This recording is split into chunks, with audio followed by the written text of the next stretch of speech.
Hello students, welcome to Biomentors classes online. So today we are going to discuss the next topic in our chapter Semiconductor Electronics and Materials Devices and Circuits. Okay, so आज का topic जो है हमारे पास में वो है, उसका नाम है ट्रांजिस्टर। क्या नाम है? ट्रांजिस्टर। तो आप लोग भी एक प्यारी सी हेडिंग डाल दीजिए, ट्रांजिस्टर, जिसे जंक्शन ट्रांजिस्टर भी हम लोग बोलेंगे। आप लोगों की बुकलेट में हेडिंग रहेगी जंक्शन ट्रांजिस्टर। अब ये ट्रांजिस्टर जो है बेसिकली क्या है? ये ट्रांजिस्टर भैया ये एक ऐसा सॉलिड स्टेट डिवाइस है। सॉलिड स्टेट है मतलब इसकी जो अवस्था है वो ठोस है। ओके, बहुत ही अच्छी बात बताई है मैंने। ओके, दूसरा ये है आपका थ्री टर्मिनल डिवाइस है। थ्री टर्मिनल डिवाइस है। इसके अलावा यदि आप देखोगे ना तो क्या बोलते हैं, अपनी जो एनसीईआरटी है उसमें इसके बारे में कुछ ज्यादा दे नहीं रखा है, लेकिन क्या कॉम्पिटिटिव एग्जाम के पॉइंट ऑफ व्यू से हम लोग यदि देखें तो इसमें कुछ थोड़े बहुत एडवांस लेवल के क्वेश्चंस वगैरह कभी कभार बन जाते हैं, जिनको हम लोगों को यहाँ पर देखना है। तो उनको हम लोग देखेंगे धीरे धीरे, ऐसा नहीं कि नहीं देखेंगे। शायद आज के लेक्चर में ना देख पाए, हो सकता है आने वाले लेक्चर में देखें, लेकिन देखेंगे जरूर। और इस पर से जो बनने वाला न्यूमेरिकल होता है, अच्छा न्यूमेरिकल होता है, उनको हम लोगों को सीखना है। कुछ चीजें स्ट्रेट फॉरवर्ड रहेंगी, बिल्कुल एज इट इज जैसे बताया जा रहा है वैसे फॉलो करना है, ठीक है? No if no but. Okay, चलो। सो हम लोग इसकी बात करते हैं भैया। ट्रांजिस्टर, कॉमन लैंग्वेज में मैंने ट्रांजिस्टर बोल दिया। इसका जो एक और नाम होता है, ट्रांजिस्टर को ही हम लोग BJT भी बोलते हैं, जिसका मीनिंग होता है बाइपोलार जंक्शन ट्रांजिस्टर, ठीक है? अब बेसिकली देखो, जो हम लोगों को सिलेबस में है वो इतना वाला ही पार्ट है, बीजेटी वाला जो पार्ट है वो हमारे सिलेबस में है। अदरवाइज यदि मैं बात करूं तो ट्रांजिस्टर का क्लासिफिकेशन तो भैया दो तरह का होता है। एक होता है बीजेटी, एक होता है एफईटी। ओके, बीजेटी का मतलब बाइपोलर जंक्शन ट्रांजिस्टर, इसका मतलब होता है field effect transistor. Oh my God, ऐसा भी कुछ होता है क्या? देखो ये सारी एडवांस चीजें, इसका कोई आपको लेना देना नहीं है। नाउ इसके फिर से दो टाइप होते हैं, एक होता है जेफेट, एक होता है मॉसफेट। ओ माय गॉड, इसके अंदर में फिर से दो होते हैं, एक होता है एन चैनल और एक होता है पी चैनल। इसके अंदर में फिर से दो टाइप होते हैं, एक होता है डिप्लीशन और एक होता है एनहांस। और इनके अंदर के फिर से वही दो टाइप, एन टाइप और पी टाइप वाले। सो ये कहानी ऐसी लंबी सी चलती है जो हमारे किसी भी काम की नहीं है। कई लोग बोलेंगे सर कहानी काम की नहीं, तो सर बताई क्यों? बस जस्ट ऐसे इंफॉर्मेशन के लिए बता दिया। इधर वाला सेक्शन जो है वो आपको दिख भी नहीं रहा है, ऐसा मान के चलना है, और आपको सिर्फ इसी पोर्शन पे फोकस करना है। तो ये हम लोगों को यहां पर पढ़ना है। क्या पढ़ना है? बीजेटी। ओके, तो इसलिए मैं आगे बढ़ जाता हूं जिससे कंफ्यूजन भी ना रहे दिमाग में।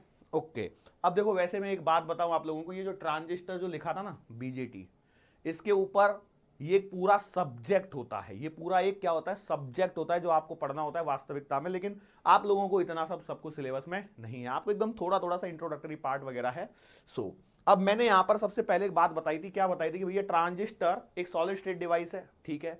दूसरी बात मैंने यहां पर बताई थी कि इसमें तीन टर्मिनल होते हैं। कितने होते हैं? तीन टर्मिनल। आप लोगों को डायोड याद होगा। डायोड याद है कि नहीं? बिल्कुल याद होगा। उस डायोड में कितने टर्मिनल होते थे? डायोड में हुआ करते थे आपके दो टर्मिनल। डायोड में कितने टर्मिनल हैं? Two terminals. ओके, अब हम लोग जब ट्रांजिस्टर की बात करते हैं तो ये ट्रांजिस्टर का और जो हम लोगों को क्लासिफिकेशन है, बेसिकली ट्रांजिस्टर के क्लासिफिकेशन पे ही हम लोगों को मेनली चर्चा करनी है। तो ट्रांजिस्टर आपके पास में होते हैं दो टाइप के, एक होता है एनपीएन ट्रांजिस्टर और एक होता है पीएनपी ट्रांजिस्टर। लेकिन उससे पहले बेसिक सी मैं बात करता हूं कि भैया ये जो ट्रांजिस्टर है, जिसके अंदर में मैं बात कर रहा था कि आपके पास में तीन टर्मिनल हैं, उनको नाम दिया गया है। उनको क्या दिया गया है? नाम दिया गया है। एक का नाम बोला गया है एमीटर, एक का नाम बोला गया है बेस, और एक का नाम बोला गया है कलेक्टर, ठीक है। एक का नाम है एमीटर, एक का नाम है बेस, एक का नाम है कलेक्टर। अब बेसिकली होता क्या है, इसमें हम लोगों को दो चीजों के बारे में बात करनी होती है। एक तो बात करनी होती है इसके एरिया के बारे में। किसके? ये क्या हो गया? हाँ, एक तो हमें बात करनी होती है इसके एरिया के बारे में, और एक हम लोगों को यहां पर बात करनी होती है डोपिंग लेवल के बारे में। किसके बारे में बात करनी होती है? Doping level. ओके, इस पे क्वेश्चन सीधा सीधा बन सकता है, जो टेबल बनाई जा रही है। हो सकता है नोट्स में हम लोगों को ये टेबल नहीं दिखाई दे, लेकिन इस पर क्वेश्चन सीधा सीधा बन सकता है। छोटा सा थियोरेटिकल क्वेश्चन बनता है जो आपको याद होना चाहिए। देखो, एरिया वाइज यदि मैं बात करता हूं तो कलेक्टर का एरिया होता है सबसे बड़ा, बेस का एरिया होता है स्मॉलेस्ट, और इसको लार्जेस्ट लिख दीजिए, इसको स्मॉलेस्ट लिख दीजिए, और ये होता है मॉडरेट। कैसा होता है? मॉडरेट लेवल का इसका एरिया होता है। सवाल कैसे बनेगा? सवाल बनेगा which of the following has the largest area? Emitter, base, collector, all of the above have same area. All have same area. बन गया सवाल। स्मॉलेस्ट, मॉडरेट, सवाल बन गए। ओके, चलो आगे बात करते हैं डोपिंग लेवल। तो भैया जो एमीटर होता है उसकी जो डोपिंग लेवल होती है वो होती है हाईएस्ट। डोपिंग लेवल क्या होती है? हाईएस्ट, और इसकी होती है लोएस्ट। और कलेक्टर का जो डोपिंग लेवल होता है वो होता है मॉडरेट। क्या होता है? मॉडरेट। मतलब इसका जो डोपिंग लेवल है वो बीच में है। बात समझ में आ रही है? मैं पहले से क्लियर कर दूं, हो सकता है ये टेबल आपकी बुकलेट में मैंने नहीं डाली, हो सकता है कि मुझे 99% शंका हो रही है कि मैंने शायद ये टेबल आपकी बुकलेट में नहीं डाल पाया हूं। ठीक है, कोई बात नहीं, लेकिन अभी आप इस टेबल को नोटबुक के अंदर में, या जिन्होंने बुकलेट का प्रिंट आउट निकाला है वो लोग इसके अंदर में वहां पे छाप लें इसको। ठीक है, थोड़ी बहुत जगह तो राइट कॉर्नर पे रहेगी। हालांकि मैं अभी बुकलेट चेक कर दूंगा। कब चेक करूंगा? अभी मैं कुछ पढ़ाऊंगा तो मैं बुकलेट से सीधा रेफरेंस लूंगा, तब मैं आपको बताऊंगा। तो एरिया, डोपिंग लेवल, ये सीधा सीधा यहां पर होता है, ये आपको याद होना चाहिए। एमीटर का area moderate, doping level highest, base का एरिया स्मॉलेस्ट, मतलब बहुत पतला सा बेस बनाया जाता है, और इसकी डोपिंग लेवल भी क्या होती है? सबसे कम। ठीक है, और कलेक्टर का एरिया सबसे बड़ा और डोपिंग लेवल मॉडरेट। बात समझ में आ रही है? ओके, चलो अब हम लोग आगे बात करते हैं क्लासिफिकेशन ऑफ ट्रांजिस्टर की। तो हमारे पास में जो ट्रांजिस्टर होते हैं, ये जो ट्रांजिस्टर होते हैं इनके दो टाइप होते हैं। कितने टाइप होते हैं? दो टाइप होते हैं। एक होता है आपके पास में एनपीएन ट्रांजिस्टर, और दूसरा आपके पास में होता है पीएनपी ट्रांजिस्टर। ध्यान दीजिए, मैंने क्या बोला? एक बोला एनपीएन ट्रांजिस्टर, एक बोला पीएनपी ट्रांजिस्टर। सो कैसे डिफाइन किया गया है इनको? डिफाइन कुछ इस प्रकार से किया गया है, when a p type semiconductor material is sandwich between two n type semiconductor material, then NPN transistor is form. फिर से बोलता हूं मैं,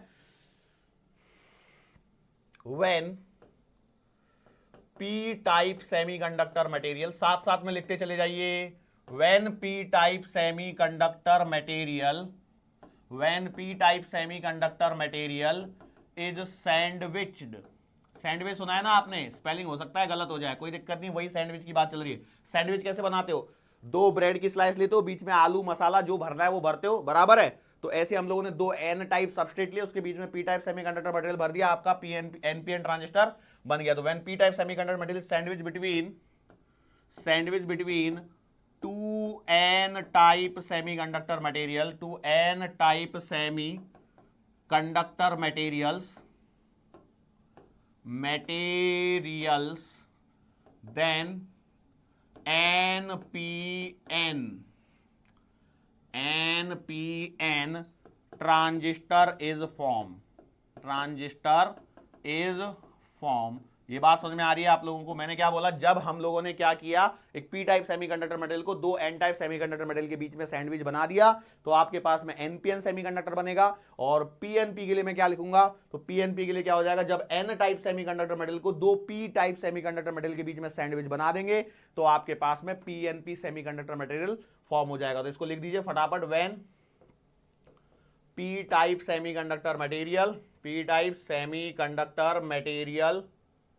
is sandwich between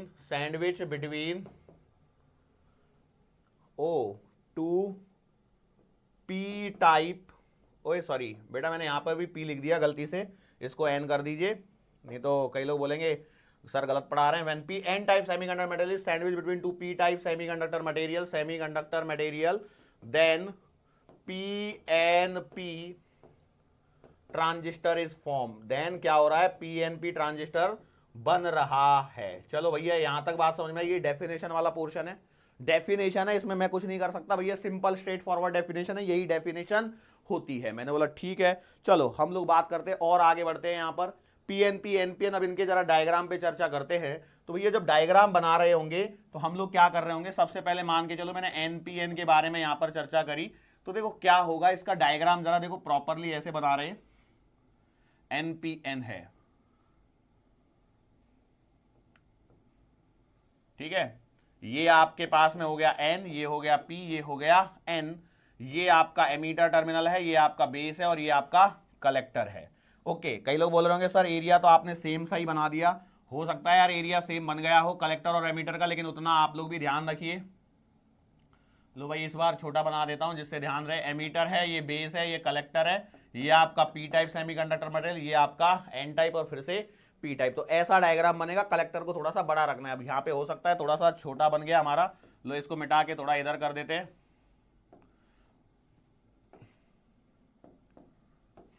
लो भाई ठीक है, अब खुश, चलो हो गया सेटलमेंट। ओके, सो ये आपके पास में मैंने ऐसे डायग्राम बनाए। अब देखो इनको है ना सिंबॉलिकली हम लोग कैसे बनाते हैं, इसको जरा ध्यान से देखना, क्योंकि कई बार इस पे भी छोटा मोटा पॉइंट पे क्वेश्चन बनाना चाहे एग्जामिनर तो बना सकता है। तो देखो ट्रांजिस्टर है, मतलब यहां पर 3 टर्मिनल होंगे, ठीक है, ऐसे बना दिया मैंने। अब इसको गोले में डालना है तो डालो, नहीं डालना है तो मत डालो, कोई दिक्कत नहीं है। ये जो बीच वाला टर्मिनल है वो हमेशा आपका बेस रहेगा। अब यहां पर क्या होता है ना, एक एरो हेड होता है, मतलब एरो से हम लोग यहां पर थोड़ा सा डिस्टिंग्विश करते हैं। ये आपका कलेक्टर हो गया, ये आपका एमीटर हो गया। अच्छा, ऐसे ही मैं यहां पर बना रहा हूं, देखो ये ऐसा बना दिया, ये ऐसा। देखो ये लाइन को टेढ़ा बनाना, क्योंकि एक्चुअल में क्या होता है, यदि आपने ये सीधा सीधा लाइन बना दिया तो ये एफईटी का डायग्राम होता है एक्चुअल में, जो कि आपको भले ही सिलेबस में नहीं है, इसलिए आपको लग सकता है कि यार क्या फर्क पड़ने वाला है। तो इनको टेढ़ा बनाना ऐसे ऐसे, ठीक है, बात समझ में आ रही है। ओके, अब बीच वाला तो कंपलसरी बेस हो गया। इस बार एरो मैंने इधर बना दिया, ये हो गया एमीटर और ये हो गया कलेक्टर। अब यहां पे कुछ चीजें जो ध्यान में रखनी है वो क्या है, जब सवाल सॉल्व कर रहे होगे तो जिस टर्मिनल पे इन तीनों में से किसी एक पे ही एरो दिखाया जाएगा, because that is the proper representation. तो जिस पे एरो है वो है आपका एमीटर, जिस पर एरो है वो है आपका एमीटर, ये बीच वाला जो है वो है बेस और जो बच गया वो है कलेक्टर। तो देखो दोनों डायग्राम को कंपेयर करके देखिए कि collector base emitter, collector base emitter. अब यहां पर देखो दोनों डायग्राम को जरा ध्यान से देखो, तो इसमें क्या हो रहा है, इसमें एरो जा रहा है एमीटर से बेस की तरफ और इसमें देखो एरो आ रहा है बेस से एमीटर की तरफ, ठीक है। तो अब आपको यहां पर पहचानना होता है कौन सा एनपीएन है और कौन सा पीएनपी है।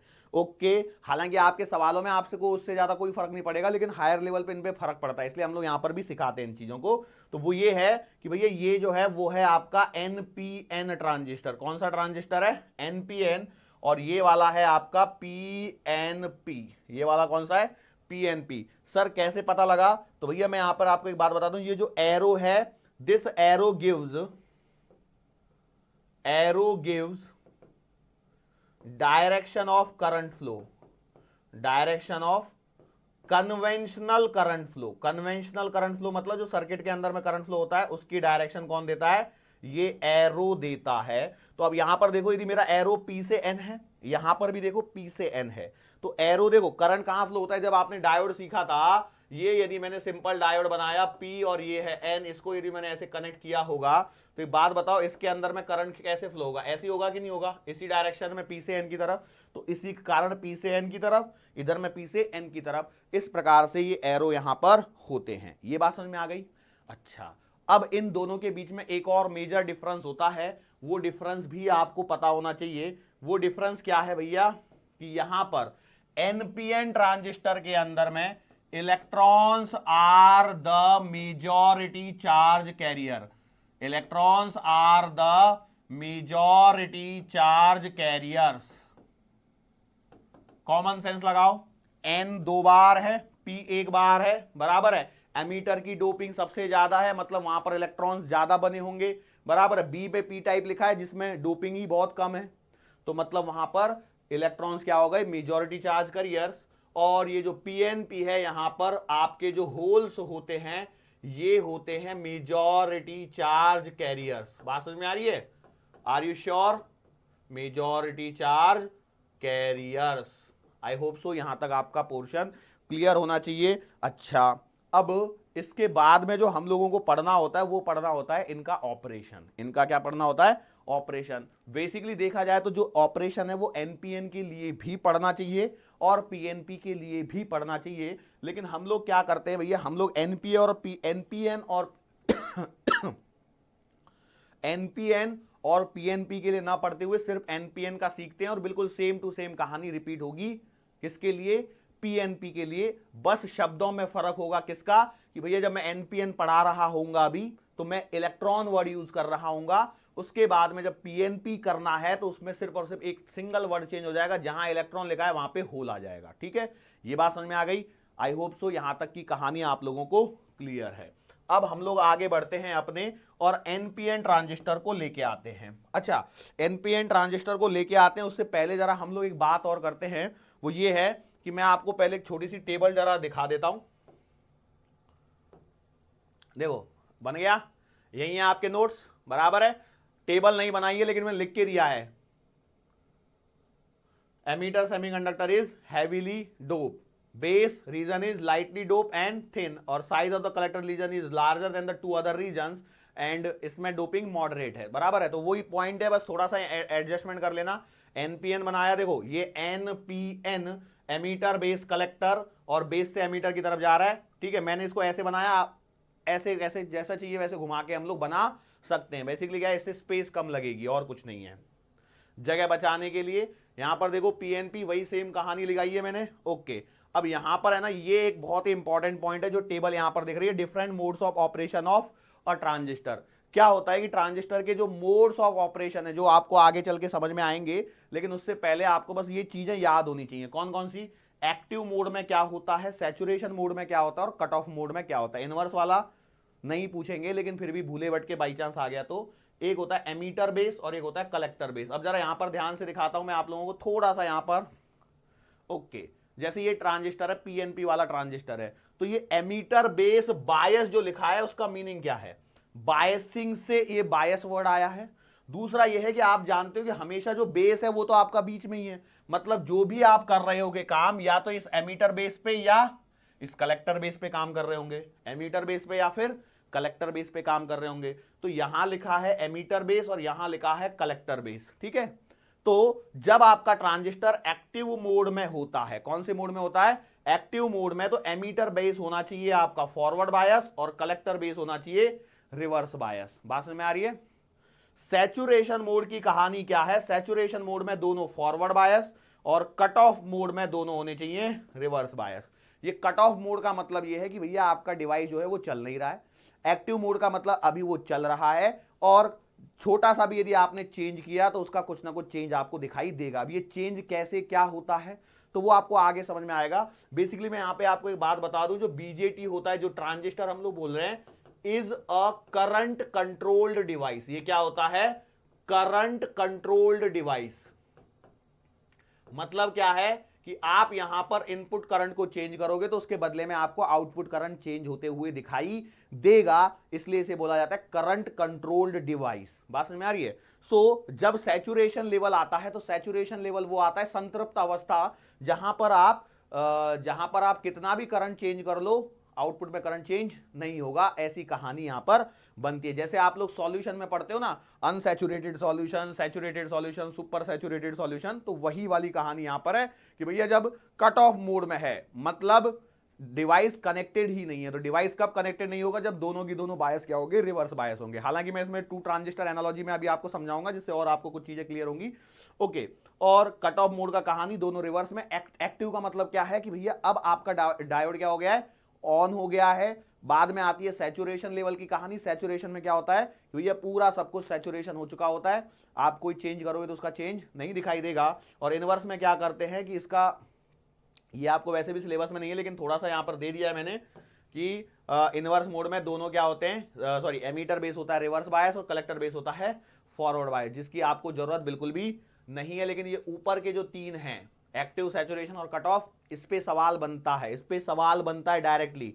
सवाल कैसे बनेगा, in active mode of transistor application, option में लिखेंगे emitter base is forward bias, collector base is reverse bias, emitter base is forward bias, collector base is forward bias, both are reverse bias, या उल्टा reverse and forward ऐसे लिख देंगे तो वो सवाल बनते हैं। तो इस पे कितने सवाल बन सकते हैं, 4 सवाल आराम से बन सकते हैं।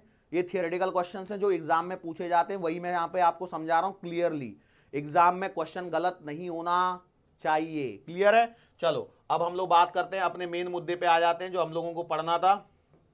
देखो अब ये जो एनपीएन या पीएनपी जो ट्रांजिस्टर बनाया जाता है, बेसिकली इसमें होते हैं 3 टर्मिनल। अब 3 टर्मिनल लाए कहां से होंगे?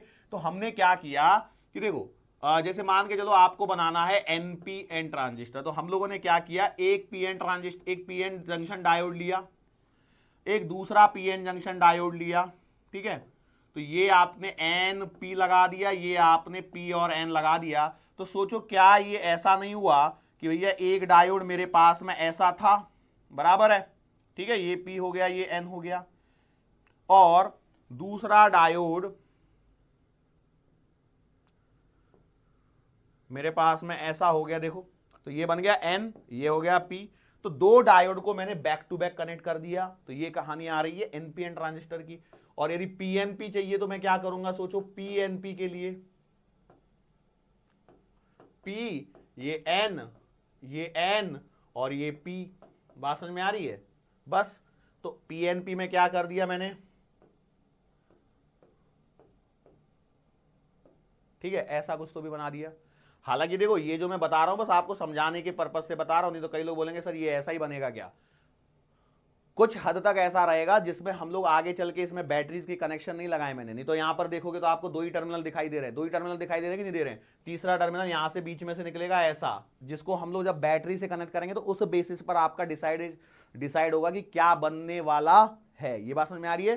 सो दिस इज द, इसको हम लोग टू ट्रांजिस्टर एनालॉजी भी बोलते हैं। चलो छोड़ो वो बात, मेन वो वाली बात मेन नहीं है। आपका बना कैसे, कितना बना, ये आपको समझ में आना चाहिए। देखो इस जगह पे P कॉमन कर दिया, इस जगह पे N कॉमन कर दिया, दोनों से यहां पर क्या बना दिया, यहां पर बन गया आपका P N और P, और यहां पर आपने बना दिया क्या, N P और N। क्लियर हुआ? चलो अब हम लोग और आगे बढ़ते हैं। देखो चीजें आपको ऐसा लग रहा होगा सर बहुत ही फास्ट जा रहे हैं, कोई दिक्कत नहीं है। जो क्वेश्चन बनेगा वो मैं आपके सामने हैंड टू हैंड रिप्रेजेंट करते हुए चल रहा हूं कि भैया ये क्वेश्चन बनेगा और ये आपको आना ही चाहिए। अब हम लोग बात करेंगे कि भैया ऑपरेशन कैसे चलेगा एनपीएन ट्रांजिस्टर का, या हम लोग लिख सकते हैं working of NPN transistor, working of NPN transistor. तो मैंने सबसे पहले इसके लिए क्या बनाना है, सबसे पहले मुझे बनाना पड़ेगा एक एनपीएन ट्रांजिस्टर बनाना पड़ेगा। तो मान के चलो ये एन है, ये पी है, और ये बड़ा सा फिर से एन है। ठीक है, ये मैंने यहां से कनेक्शन दिया, एक मैंने कनेक्शन यहां से दिया, और एक कनेक्शन मैंने यहां से दिया। ये आपके पास में एन हो गया, ये आपके पास में पी हो गया, ये आपके पास में एन हो गया। अब फिर से रिकॉल करो, एन के अंदर में क्या पॉजिटिव इमोबाइल आयंस होते हैं, यस और नो? बिल्कुल सही बात है, हाँ या ना? कई लोग बोल रहे हैं सर ये वाली कहानी फिर से ही आ रही है क्या? मैंने बोला यस, ये वाली कहानी आपको फिर से पढ़नी है यहां पर। ठीक है, अच्छा, और दूसरी बात यदि हम लोग बात करें तो पी के अंदर में क्या होते हैं, नेगेटिव इमोबाइल आयंस होते हैं। तो ये नेगेटिव इमोबाइल आयंस की जरा हम लोग बात कर लेते हैं। देखो मैं सब कहानी सिर्फ और सिर्फ जंक्शन पे पढ़ा रहा हूं, तो सिर्फ जंक्शन पे हम लोग थोड़ी सी चर्चा करते हैं। यहां पर बना दिए मैंने, ठीक है, ऐसे ही मैंने यहां पर बना दिया, ठीक है, ओके। दूसरी कहानी यहां पर क्या होनी चाहिए जो आपको पता होनी चाहिए, वो ये है कि भैया एन के अंदर में क्या होंगे, इलेक्ट्रॉन्स होंगे। तो आपको यहां पर ढेर सारे इलेक्ट्रॉन्स बनाने की जरूरत है, बराबर है?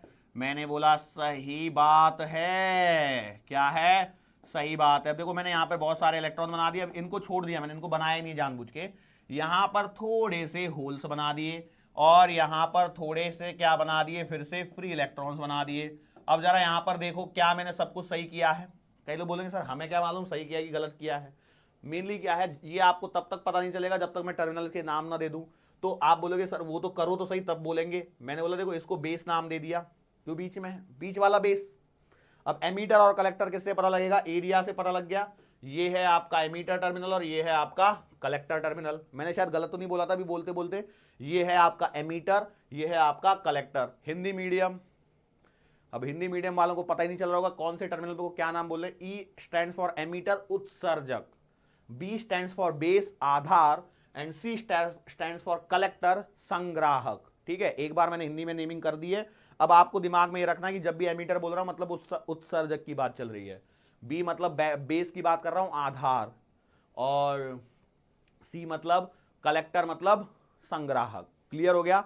कलेक्टर मतलब कलेक्ट करने का काम करता है, ऐसे आप इसको जरा सा समझिए। अब हम लोगों को क्या करनी है, इसके अंदर में जोड़नी है बैटरी। अब बैटरी जोड़ते हैं तो भैया देखो दोनों बैटरी को देखो, एक तो है इसको याद रखने का तरीका कैसे कि भैया सर इसको याद कैसे रखेंगे, तो मैं समझाता हूं कैसे कैसे क्या क्या करना है। ठीक है, ये एक बैटरी मैंने लगा दी और ऐसे ही दूसरी बैटरी भी इधर लगा दी। अब क्या होता है ना, बुक्स के अंदर में क्या होता है ना, ये बैटरी यहां पर बनी होती है तो कुछ समझ में नहीं आता कि करना क्या है, इसलिए मैं यहां पर बैटरीज को हमेशा नीचे लगाता हूं। नीचे जब बैटरी लगा रहा हूं तो देखो दोनों का बड़ा टर्मिनल इधर की साइड में है, दोनों का बड़ा टर्मिनल इस साइड में, कलेक्टर मेरा इस साइड में, EBC। लास्ट में चल के मैं आपको बताऊंगा 3 + 2 = 5 होता है करके। कई लोग सोच रहे हैं सर ये वाली बात तो हम जानते हैं, मतलब ठीक है जानते होंगे, लेकिन हम लोग जरा थोड़ी सी और चर्चा कर लेते हैं। अब जब आप बुक के अंदर में या बुकलेट के अंदर में देखोगे तो यहां पर आपको लिखा मिलेगा VBE लिखा मिलेगा, लेकिन मैं चर्चा यहां पर कुछ इस प्रकार से करूंगा कि मैंने इसको VCC, मतलब जब आप थियरी पढ़ोगे तो यहां लिखा मिलेगा VEE, जबकि डायग्राम देखोगे तो आपको लिखा मिलेगा VBE। थियरी पढ़ोगे यहां यहां पे बात करेगा VCC की, डायग्राम देखोगे तो लिखा मिलेगा VCB। बात समझ में आ रही है? अच्छा सर जी ये डिफरेंस से क्या मतलब है, कुछ चीजें तो होंगी तभी तो मैं बोल रहा हूं। अच्छा देखो थोड़ा सा चीजें ध्यान दो, ये है आपका माइनस, ये है आपका प्लस, ये है आपका माइनस, ये है आपका प्लस। यहां तक समझ में आया? मैंने बैटरी कैसे बनानी है याद रखना पड़ेगा, बैटरी कैसे बनानी है याद रखना पड़ेगा, दोनों के पॉजिटिव ये साइड में, ठीक है, दोनों के पॉजिटिव ये साइड में। अब हम लोग इसके ऑपरेशन की कहानी शुरू करते हैं। एक बात बताओ, यहां पर एक पीएन जंक्शन बन रहा है, यहां पर भी एक पीएन जंक्शन बन रहा है, 2 पीएन जंक्शन बन रहे हैं। क्या आपको पीएन जंक्शन के बारे में आइडिया है? पीएन जंक्शन तो हमने बहुत डिटेल में पढ़ा है, मैंने तो बहुत डिटेल में पढ़ा है पीएन जंक्शन, वो आइडिया है आप लोगों को? यस और नो? यदि वो आइडिया है तो बस उसी आइडिया को यहां पर क्या करना है, फॉलो करना है। कैसे फॉलो करना है उसको मैं समझाता हूं। देखो मैंने थोड़ी देर पहले आपको बताया था कि भैया एमीटर का डोपिंग लेवल हाईएस्ट है, मतलब उसमें बहुत ज्यादा फ्री चार्ज कैरियर्स हैं। कलेक्टर का डोपिंग लेवल मॉडरेट है, मतलब उसमें कम है लेकिन अपेक्षाकृत क्या है, कम है। और जो पी है जो कि बेस है, इसके अंदर में होल्स हैं, इसका डोपिंग लेवल तो एकदम लोएस्ट है। मैंने बोला ठीक है सर जी इससे क्या बताना चाहते हो, तो इससे मैं कुछ चीजें बताने की कोशिश करने वाला हूं, उन चीजों पे जरा सा आप लोग ध्यान दीजिए, और साथ में बुकलेट्स का जब कंटेंट पढ़ोगे तो आपको और भी अच्छे से क्लियर हो जाएगा। कैसे? मैंने बोला देखो ये जो है ये negative terminal of the battery है, positive terminal of the battery है, मैंने तो सही बात है। ये पी साइड है, ये आपकी एन साइड है, तो देखो ये वाला पॉजिटिव इस पी से कनेक्शन दिखा रहा है और ये वाला जो नेगेटिव है ये एन साइड से कनेक्शन दिखा रहा है। इसका मतलब एमीटर बेस, इसका मतलब क्या है, इसका मतलब ये है, देखो यहां पर मैं ऊपर से लाइन को हटा दे रहा हूं, क्यों? क्योंकि मुझे इसको आपको बोल के कुछ करना लिखना रहेगा तो मैं यहां पर लिख पाऊंगा। तो यहां पर ध्यान से देखिए, base emitter is forward bias, yes और नो? फटाफट ध्यान से देखिए, क्या ये बेस एमीटर फॉरवर्ड बायस है? क्लियर दिख रहा है? पॉजिटिव टर्मिनल बेस से, पॉजिटिव पी से कनेक्ट हो रहा है, नेगेटिव टर्मिनल एन से कनेक्ट हो रहा है, फॉरवर्ड बायस है। अच्छा इसके बारे में देखो, कलेक्टर और बेस के बारे में, तो आप यहां पर देख के बता पाएंगे, कलेक्टर बेस जो है पॉजिटिव आपका एन से कनेक्ट हो रहा है, बराबर है, पॉजिटिव आपका एन साइड से कनेक्ट हो रहा है, और नेगेटिव जो है वो आपका पी साइड से कनेक्ट हो रहा है। इसका मतलब ये है रिवर्स बायस, इसका मतलब है ये है क्या है, रिवर्स बायस है। तो देखो कलेक्टर बेस जंक्शन है आपका रिवर्स बायस में, और फॉरवर्ड एमीटर बेस जो है वो है आपका फॉरवर्ड बायस। मतलब ये कौन से मोड में है, ये है अभी आपका एक्टिव मोड में। ये है कौन से मोड में, एक्टिव मोड में। हम लोग इस पे चर्चा कर रहे हैं। ओके अब थोड़ा सा आगे बढ़ते हैं हम लोग।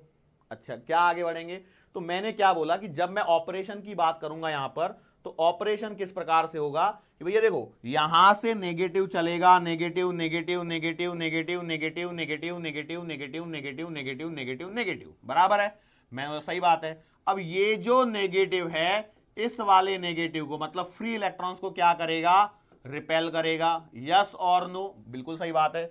अब ये जब रिपल्शन होगा तो ये इलेक्ट्रॉन्स क्या इस डायरेक्शन में मूव करेंगे? बिल्कुल करेंगे।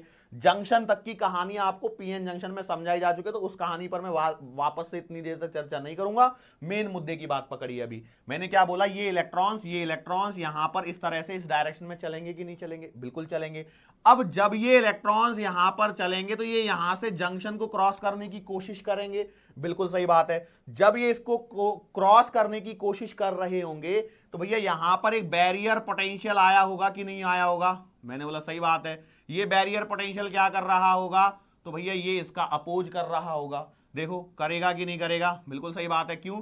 क्योंकि इलेक्ट्रिक फील्ड की डायरेक्शन ये है, बराबर। तो इस पे लगने वाला फोर्स, कई बच्चे ना डायग्राम देख के बहुत जगह कंफ्यूज हुए हैं, तो उनको मैं वापस एक बार बता दूं कि जैसे ये आपके इलेक्ट्रिक फील्ड की डायरेक्शन है, तो इस पर पॉजिटिव चार्ज पर इस डायरेक्शन में फोर्स लगेगा और नेगेटिव चार्ज पर इस डायरेक्शन में फोर्स लगेगा। ये है कहानी, ठीक है? इसको ध्यान रखेंगे। पॉजिटिव चार्ज पर इलेक्ट्रिक फील्ड की डायरेक्शन में फोर्स लगता है और नेगेटिव चार्ज पर, ये डॉट बनाया मतलब क्या है, वो फ्री इलेक्ट्रॉन है, उस पर इलेक्ट्रिक फील्ड के अपोजिट डायरेक्शन में फोर्स लगता है। तो यहां पर ध्यान से देखिए, ये आपका इलेक्ट्रिक फील्ड है इस डायरेक्शन में, पॉजिटिव से नेगेटिव। तो इधर से बैटरी के कारण आए हुए फोर्स के कारण वो जंक्शन को क्रॉस करना चाहते हैं, जबकि ये जो यहां पर इलेक्ट्रिक फील्ड बना है ये इसका क्या करने वाला है? अपोज करने वाला है। क्या ये बात समझ में आई?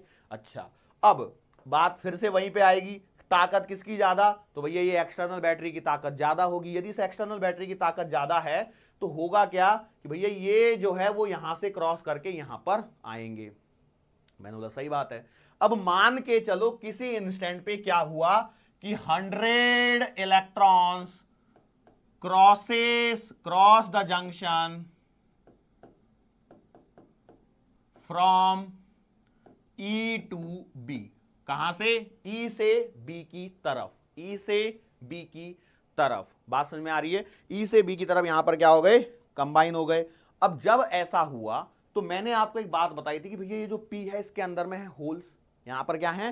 होल्स हैं। और यदि ये यहां पर होल्स हैं तो यहां पर क्या होगा? Recombination of electrons. मैंने बोला सही बात है। अब हमने तो अभी लिखा था कि यार 100 इलेक्ट्रॉन चले, लेकिन इसका डोपिंग लेवल क्या है? बहुत ही कम। तो मैं लगभग मान सकता हूं कि लगभग 5 इलेक्ट्रॉनों का क्या हो गया? यहां पर रिकॉम्बिनेशन हो गया, क्योंकि इसकी जो डोपिंग लेवल है वो इतनी ही कम होती है। इसलिए मैं बोल रहा हूं लगभग 5 बोल रहा हूं, मतलब आप नोट्स पढ़ोगे तो उसमें 5% शायद लिख के दिया हुआ होगा। तो 5% मतलब 100 में से 5 हो गए, यहां पर क्या हो गए? रिकंबाइन हो गए। और बचे हुए 95 क्या करेंगे? यहां से क्रॉस करके यहां पर पहुंचेंगे। बात समझ में आ रही है? अब इधर से ऑपरेशन को जरा देखते हैं। इधर से जब मैं ऑपरेशन को देखने लगा तो हो क्या रहा? ये पॉजिटिव करते करते यहां पर आ जाइए आप, ठीक है? तो ये वाला पॉजिटिव इन इलेक्ट्रॉनों को अपनी तरफ अट्रैक्ट करेगा कि नहीं करेगा? और पीछे से ये वाले जो इलेक्ट्रॉन्स यहां पर जंक्शन क्रॉस करके आ रहे हैं वो इनको क्या करेंगे? पुश करेंगे कि नहीं करेंगे? अच्छा, दूसरी बात यहां पर देखिए, यहां पर इलेक्ट्रिक फील्ड इस डायरेक्शन में है, मतलब नेगेटिव चार्जेस पे लगने वाला फोर्स किधर होगा? इसी डायरेक्शन में होगा, मतलब इन इलेक्ट्रोडों को जंक्शन को क्रॉस करने में क्या होगा? सपोर्ट मिलेगा। मैंने बोला सही बात है। अब जहां पर हर एक इलेक्ट्रॉन जो यहां से क्रॉस करके कलेक्टर में पहुंच रहा है उसके लिए बदले में एक इलेक्ट्रॉन एक्सटर्नल सर्किट में क्या करेगा? फ्लो करेगा। वैसे ही जहां पर एक इलेक्ट्रॉन होल पेयर यहां पर बना है तो बिल्कुल सेम उसी जगह पर एक इलेक्ट्रॉन आपका इधर में क्या कर जाएगा?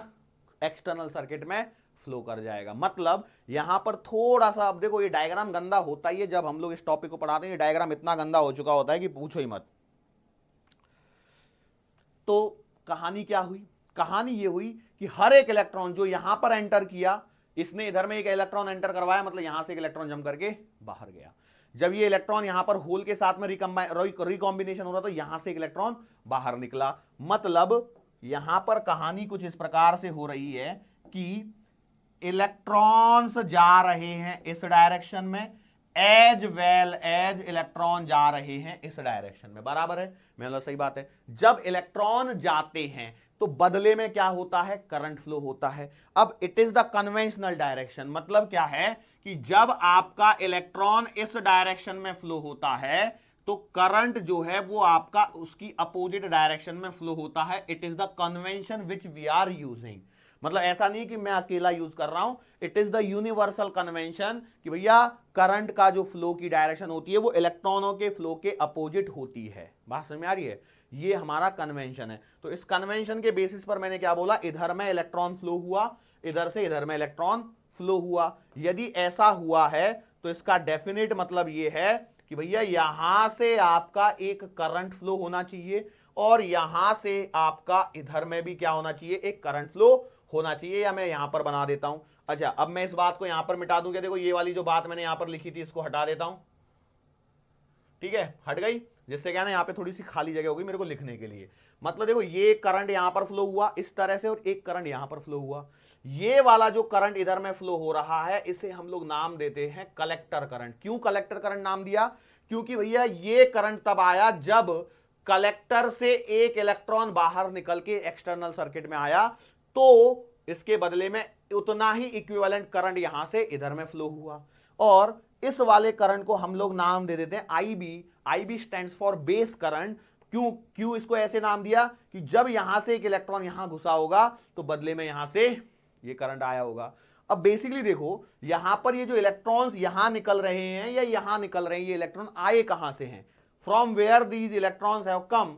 तो सवाल का आंसर क्लियर है, मैंने लिख दिया था 100 electrons are cross the junction from E to B. मतलब यहां से ऐसे 100 इलेक्ट्रॉनों ने जंप की होगी, तो उन 100 इलेक्ट्रॉनों को जंप करने का रीजन क्या है कि भैया यहां से ये 100 इलेक्ट्रॉन यहां पर अंदर में एंट्री किए होंगे। मतलब यहां पर क्या हो रहा होगा, इस जगह पर इलेक्ट्रॉन्स ऐसे एंटर कर रहे होंगे।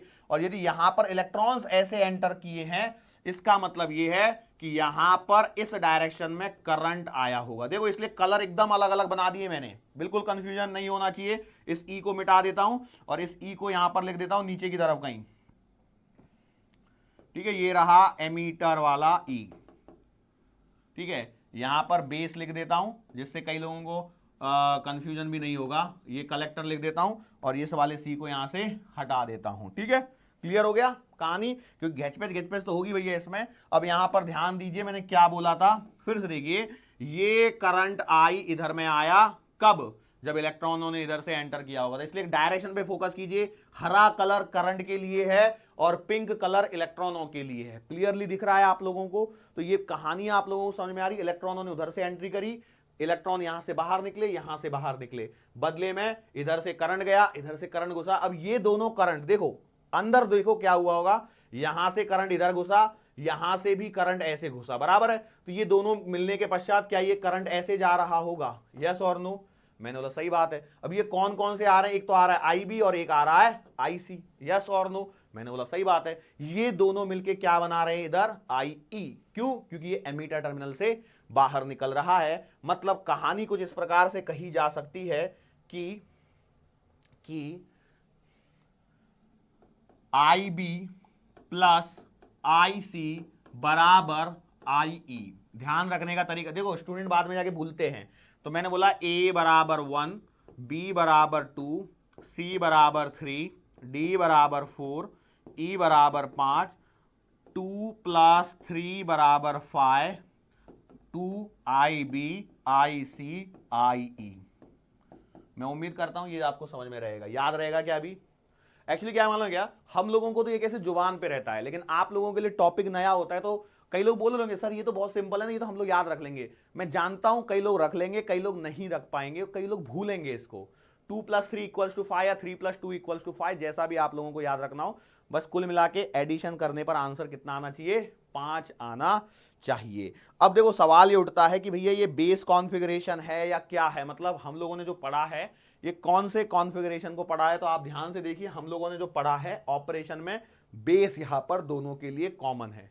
क्या ये बेस दोनों के कॉमन आ रहा है? मैंने बोला बिल्कुल सही बात है। तो और बैटरी से भी कॉमनली कनेक्टेड है, मैंने बोला बिल्कुल सही बात है। तो ये हो गया आपका कॉमन बेस कॉन्फ़िगरेशन। कौन सा कॉन्फ़िगरेशन हो गया? कॉमन बेस कॉन्फ़िगरेशन हो गया।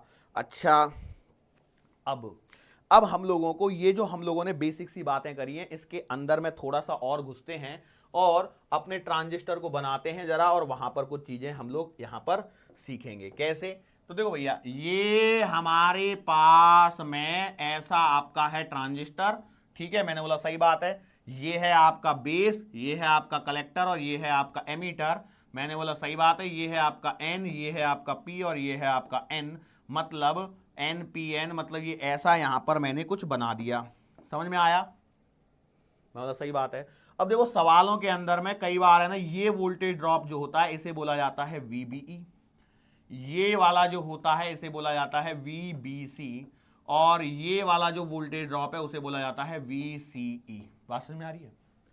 ध्यान से देखना मैंने क्या बोला, वीबीई, वीसीबी और वीसीई, ये कहानी यहां पर निकल के आ रही है। मैंने बोला एक बात ये भी समझ में आ गई।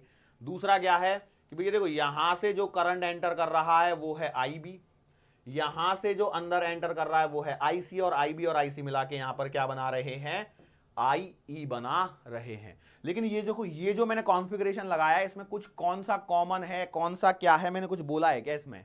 मैंने कुछ भी नहीं बोला है। ओके, तो सर पहला वाला जो था वो उसमें कुछ बोला है क्या? उसमें आपको लग रहा होगा कि बेस बीच में कॉमन है, तो सर आपने बोला भी तो वही था। मैंने बोला हाँ सही बात है, कुछ ऐसा ही दिख रहा है, क्लियरली दिख रहा है, बेस बेस कॉमन दिख रहा है मेरे को, तो बस बेस कॉमन है यहां पर। समझ में आ रहा है? कहीं ऐसा नहीं है कि कंफ्यूज हो गए वर्डिंग में। देखो कुछ नहीं है, क्लियरली बोल रहा हूं, this is the basic operation, कि भैया हम लोगों को ऐसे सोचना है, it is the simplest possible operation to discuss with you, इसलिए इसी को समझाया जाता है और इतना ही हम लोगों को समझना भी है। ठीक है, ये वाली बात क्लियर हो गई?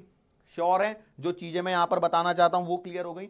अब इसके बाद में हम लोगों को यहां पर जब हम लोग बात करते हैं तो भैया ट्रांजिस्टर का जो ऑपरेशन है उसको हम लोग कर सकते हैं, उसका जो कॉन्फ़िगरेशन है उसके बेसिस पर। मतलब एक बार हम लोगों ने बेस को कॉमन कर दिया, एक बार कलेक्टर को कॉमन कर लो, एक बार एमीटर को कॉमन कर लो, कर सकते हैं, बिल्कुल कर सकते हैं। और ऐसा करके हम लोग अलग अलग कॉन्फ़िगरेशन बना सकते हैं, और हर कॉन्फ़िगरेशन में क्या चीजें होने वाली हैं वो आपको क्या होनी चाहिए, याद होनी चाहिए, जो कि अभी मैं आपको टेबल के थ्रू, सॉरी नोट्स के थ्रू यहां पर रिप्रेजेंट करूंगा।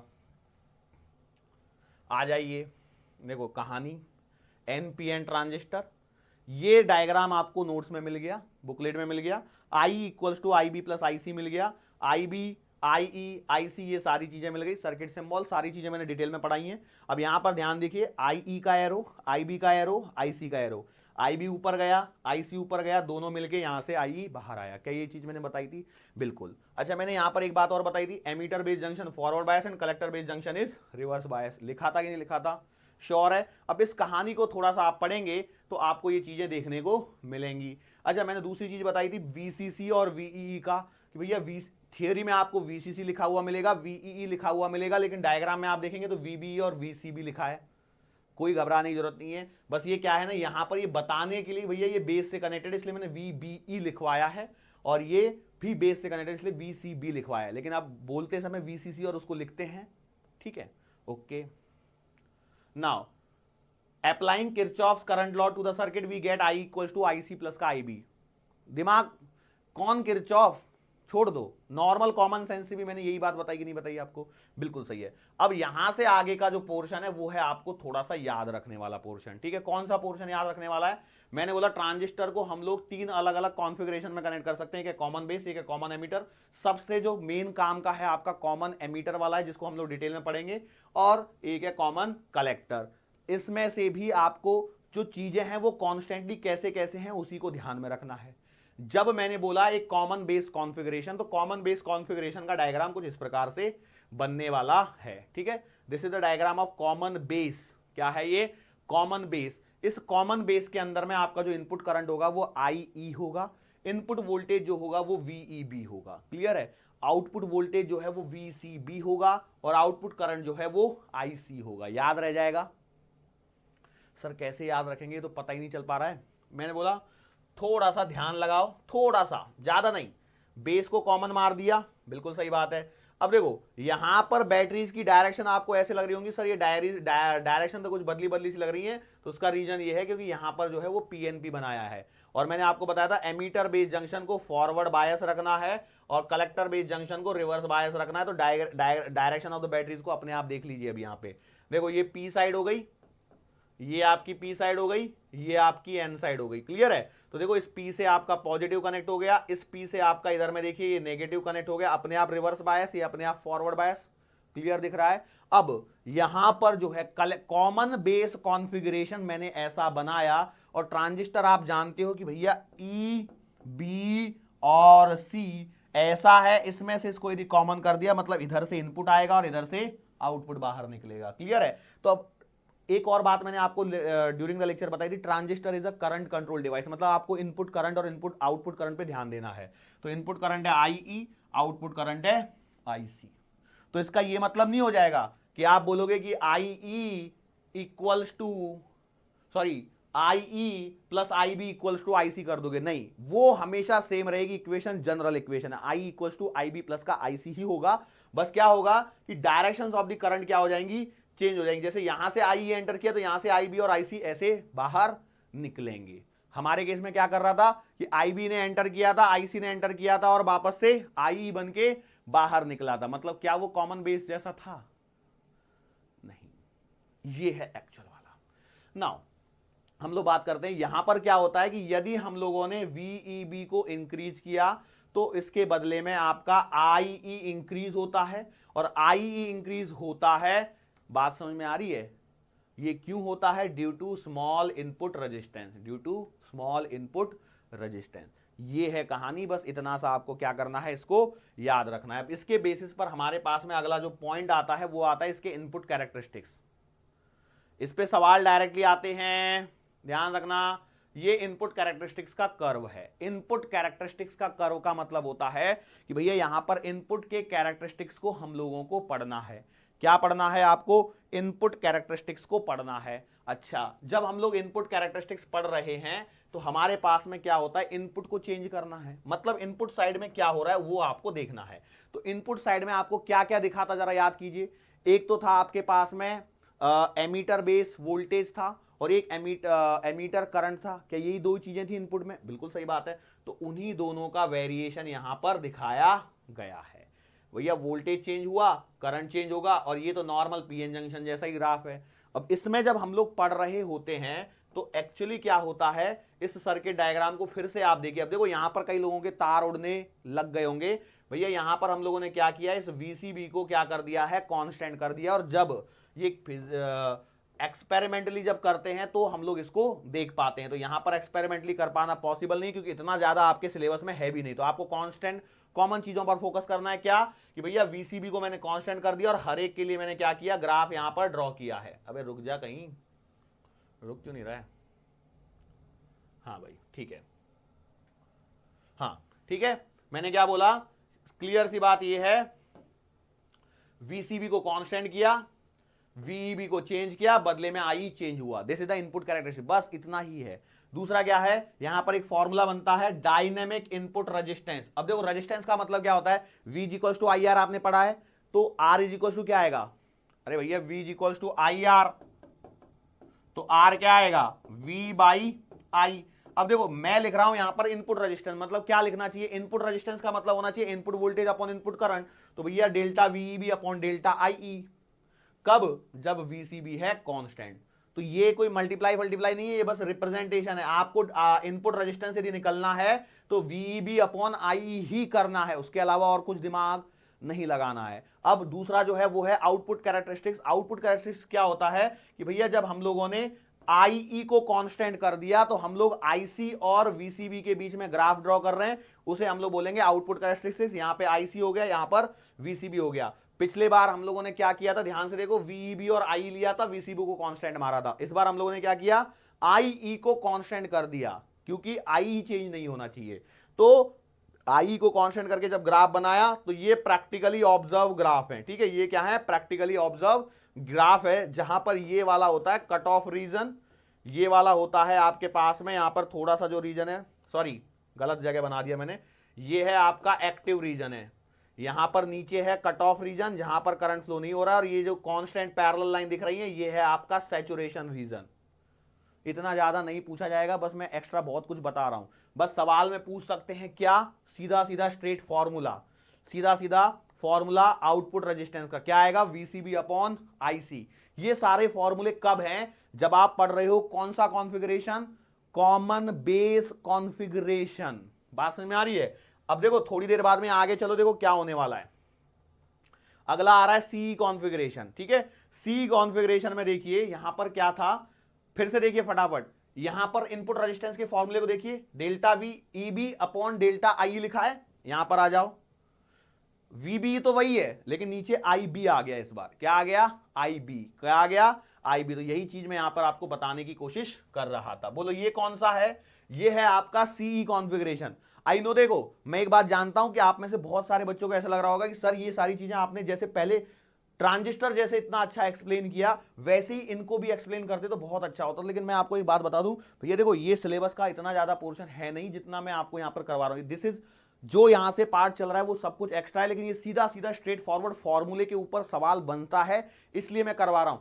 सर्किट सॉल्व करना भी बहुत दूर की बात है, सर्किट कैसे सॉल्व करना वो सिखाया जाएगा, तो तसल्ली रखो। नहीं तो आज आप देखोगे इतने सारे सर्किट दिख गए, हम लोग बोलेंगे सर जाके सॉल्व करते हैं, तो नहीं होगा वो आपसे अभी सॉल्व, क्योंकि अभी मैंने तरीका बताया नहीं है। यहां पर ध्यान दीजिए, सीई कॉन्फ़िगरेशन का मतलब है कॉमन एमीटर, मतलब आपका जो एमीटर है उसको दोनों जगह कॉमन कर दिया, बेस से भी और कलेक्टर से, और यहां पर कॉमन कर दिए, ग्राउंड बना दिया, बैटरी लगा दी, सब कुछ काम कर दिया, ठीक है। आपको मैंने बताया था एमीटर बेस फॉरवर्ड बायस होना चाहिए और ये वाला क्या होना चाहिए, रिवर्स बायस। तो देखो बैटरी कैसे लगाई, पी एन पी है, ये फॉरवर्ड बायस, मतलब देखो ये एन से नेगेटिव कनेक्ट कर दिया, ये वाला पी हो गया, क्लियर हो गया। ऐसे यहां पर देखो इसको रिवर्स बायस करने के लिए मैंने क्या किया, ये पी वाले साइड से बैटरी के नेगेटिव को कनेक्ट कर दिया, ये आपका रिवर्स बायस हो गया।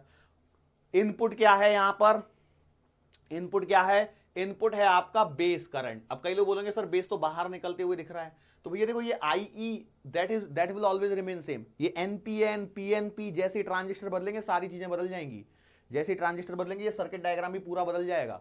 तो इसलिए उस पर ज्यादा फोकस नहीं करना, आपका मेन फोकस होना चाहिए फॉर्मूले पर, आपका मेन फोकस किस पे होना चाहिए, फॉर्मूले पर। इनपुट कैरेक्टरिस्टिक्स क्या है, इनपुट है बेस करंट और एमीटर बेस वोल्टेज के बीच का ग्राफ है इस बार। तो आपने देखा आउटपुट का जो सॉरी वीसी जो है उसको मैंने कांस्टेंट मार दिया, आईबी और वीबी के बीच में ग्राफ बनाया। दूसरा यहां पर इंपॉर्टेंट पॉइंट है आईबी का लेवल, आईबी जो होता है बेस करंट उसका लेवल होता है, सॉरी लेवल नहीं ऑर्डर, वो होता है माइक्रो एमीटर के रेंज का। किसने होता है, माइक्रो एमीटर के रेंज का। जबकि आपने थोड़ी देर पहले आईई देखा होगा, ग्राफ को वापस जाके देख लेना, बुकलेट में सब कुछ दिया है, वो मिली एम्पियर के रेंज का रहेगा, क्लियर है। बेस करंट का लेवल क्या होता है, माइक्रो एम्पियर का, एमीटर करंट का लेवल क्या होता है, मिली एम्पियर का, और collector current same milli ampere. Okay चलो ये बात क्लियर हुई। Formula dynamic input resistance VBE upon IB, ये फॉर्मूला कब लिखा जाता है, जब हम लोग वीसी को कांस्टेंट मान के चलते हैं, मल्टीप्लाई नहीं करना है, क्योंकि इतना ही फॉर्मूला है जो यहां पर दिख रहा है, क्लियर है, स्क्वायर वाले बॉक्स में। आगे बढ़ते हैं हम लोग, फटाफट खत्म करते हैं, लास्ट पॉइंट बचा है आउटपुट कैरेक्टरिस्टिक्स। तो भैया आउटपुट कैरेक्टरिस्टिक्स के अंदर में क्या चीज दी हुई है कि अब आपको आउटपुट पे फोकस करना है। तो आउटपुट क्या आएगा, आउटपुट आएगा आपका करंट में कलेक्टर करंट, और वोल्टेज क्या था, वीसी। तो वीसी और आईसी के बीच में ग्राफ है, जब मैंने इस इनपुट करंट को क्या रखा है, कांस्टेंट। सो अगेन ये रहा आपका कट ऑफ रीजन, ये है आपका एक्टिव रीजन, और यहां पर आपका सैचुरेशन लेवल स्टार्ट होता है, क्लियर है।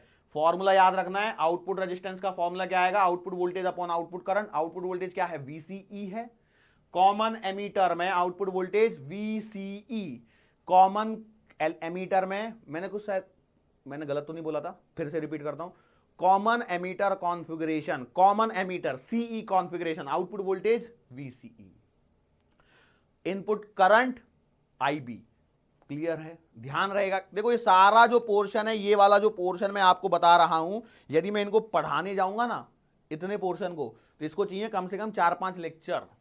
लेकिन हमने क्या किया है, इसका पूरा निचोड़ निकाला है यहां पर, और उस निचोड़ को निकाल के आपके सामने रिप्रेजेंट कर दिया, जिससे इतना ही जो क्वेश्चन बनेगा वो स्ट्रेट फॉरवर्ड इस पर बनेगा। जो कुछ न्यूमेरिकल वाले क्वेश्चन हैं जिनको हम लोगों को अभी देखना बाकी है, बहुत सारी चीजें अभी आपको देखना बाकी हैं, जैसे हम लोग ट्रांजिस्टर को एम्पलीफायर कैसे बनाते हैं ये देखना बाकी है, उसको जब देखेंगे तब आपको बहुत सारी चीजें और समझ में आएंगी। लेकिन आज के लिए बेटा ये जो पोर्शन है वो यहीं पर यहां पर रुकता है। अगला portion yes transistor as an amplifier, जिसको हम लोग आज नहीं पढ़ेंगे, उसको हम लोग पढ़ेंगे आने वाले अगले लेक्चर के दरमियान। सो आज के लिए हम लोगों ने जो बेसिक चीजें थी वो कवर कर ली हैं। बेसिक हम लोगों ने क्या सीखा, ट्रांजिस्टर के बारे में सीखा। ट्रांजिस्टर में क्या है, 3 डिवाइस है, 3 टर्मिनल डिवाइस है, एमीटर, बेस और कलेक्टर। एमीटर का area moderate, doping, highest. Base का एरिया छोटा, डोपिंग भी छोटी या लोएस्ट, कलेक्टर का एरिया मॉडरेट और डोपिंग भी मॉडरेट। ठीक है, और क्या सीखा हम लोगों ने कि भैया उसमें 4 मोड होते हैं। कौन कौन से मोड होते हैं? एक्टिव मोड होता है, सैचुरेशन मोड होता है, एक्टिव, सैचुरेशन, कट ऑफ होता है, और एक इनवर्स मोड होता है। उन हर एक मोड में हम लोगों को जो मेन था वो था एक्टिव मोड, जिसमें मैंने बोला था कि emitter based junction is forward bias and collector based junction is reverse bias. वही मेन अपना पढ़ने का मुद्दा होता है, वही आपका मेन पढ़ना होता है। आगे हमारे पास में सैचुरेशन मोड में दोनों को फॉरवर्ड कर दीजिए, कट ऑफ मोड में दोनों को रिवर्स कर दीजिए। क्लियर है? याद रह जाएगा आराम से। ओके, उसके बाद में हम लोगों ने ट्रांजिस्टर का वो डायग्राम बनाया, सिंबल बनाया, उसका ऑपरेशन कैसे फ्लो हुआ। एमीटर की डोपिंग ज्यादा होने के कारण इलेक्ट्रॉन यहां से घुसे, कुछ बेस पे रिकम्बाइन हुए और कुछ कलेक्टर पे पहुंचे। हर एक उस इलेक्ट्रॉन के लिए जो बेस पे रिकम्बाइन होता है, एक इलेक्ट्रॉन बेस में से एक्सटर्नल सर्किट में फ्लो करता है, और हर एक उस इलेक्ट्रॉन के लिए जो बेस में से आगे चल के कलेक्टर में पहुंचता है, उसके लिए एक इलेक्ट्रॉन एक्सटर्नल सर्किट में फ्लो होता है। और उनके कारण वो क्या करते हैं, उसके बदले में बेस में से करंट फ्लो होता है, बेस करंट फ्लो होता है, और एक कलेक्टर करंट फ्लो होता है, दोनों मिलकर एमीटर करंट के बराबर होते हैं, I equals to I B plus का आईसी। ये छोटा सा सारांश था इस आज के लेक्चर का। मैं उम्मीद करता हूं, देखो लास्ट वाला जो पोर्शन मैंने स्लाइड पे जितना भी दिखाया वो सीधा फॉर्मूला याद रखना है, उसके अलावा उसमें बिल्कुल दिमाग नहीं लगाना है कि कहां पे क्या हो रहा है। क्लियर है? Is it clear to you? Okay, यदि क्लियर है तो बेटा आज के लिए हम लोग यहीं पर रुकेंगे, मुलाकात फिर से करेंगे आने वाले अगले लेक्चर के दरमियान। तब तक के लिए